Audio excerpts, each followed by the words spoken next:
రోజుకి 50,000 50,000 థాట్స్ వస్తాయి. చాలా తక్కువ. అయితే ఇంకా హైపర్ యాక్టివ్ బ్రెయిన్స్ అయితే ఇంకా మరి లక్ష 2 లక్షలు వస్తాయి. అది యోగా చేసే వాళ్ళకి ఒక 5,000 to 10,000 వస్తాయండి.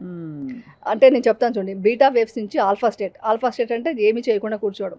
దాని తర్వాత థీటా స్టేట్ అంటే నిద్రపోకముందు లేకుంటే ఎర్లీ మార్నింగ్ లేచినప్పుడు మత్తుగా ఉంటుంది, మనకు అన్నీ తెలుస్తుంటుంది. ఆ టైంలో కనుక మీరు విజువలైజేషన్ చేసుకోగలిగితే మీరు అనుకునేది సాధిస్తారు. ఇది బెస్ట్ మ్యాజిక్ అనమాట. ఆ టైంలో మీరు అనుకొని పడుకునేటప్పుడు కానీ నిద్ర వస్తుంది, అప్పుడు యాక్టివ్గా మీరు నెక్స్ట్ ఏం చేయబోతున్నారు అనుకుని పడుకోండి.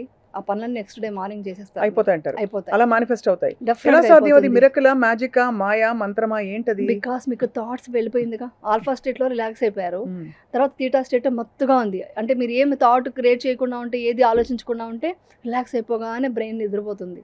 ఆ థీటా స్టేట్‌లో ఉన్నప్పుడు మీరు ఏమి విజువలైజేషన్ చేసుకున్నా కూడా ఆ సబ్‌కాన్షియస్ మైండ్‌కి వెళ్ళిపోయి ఆ పని చేయాలి ఇంకా నెక్స్ట్ అని అది ప్రిపేర్ పూనుకుంటుంది అయిపోతుంది. అంటారు. అది పూనుకుంటుంది నెక్స్ట్. అది దాని తర్వాత మన డీప్ నిద్ర అనేది డెల్టా స్టేట్. అది దాని తర్వాత గామా స్టేట్, అది బుద్ధుడు. అంటే బాగా ఆ కాలంలో చేసిన ఒక డీప్ మెడిటేషన్కి వెళ్ళిపోతే గామా స్టేట్ వెళ్తుంది. అంటే చాలా మంచిగా థింకింగ్, మంచి విషయాలు ఆలోచించడం మంచి అలాంటివి. అంటే ఫర్ ఎగ్జాంపుల్ మానవాళి కోసం, సొసైటీ కోసం అట్లాగా. సొసైటీ కోసం, అందరి కోసం. ప్లస్ నేను ఎందుకు ఉన్నాను ఈ ప్రపంచంలో తెలిసిపోతుంది. ఎందుకు పుట్టాము, అసలు ఎందుకు ఈ లైఫ్, ఇంకే ఏదో దేనికోసం పరిగెడుతుంటాం. ఆ నగలు కావాలి, డబ్బు కావాలి, ఏదో సాధించాలి, సక్సెస్. అవన్నిటి వెనకాల ఏంటి, నేనేంటి అనేది మనకు తెలిసిపోతుంది.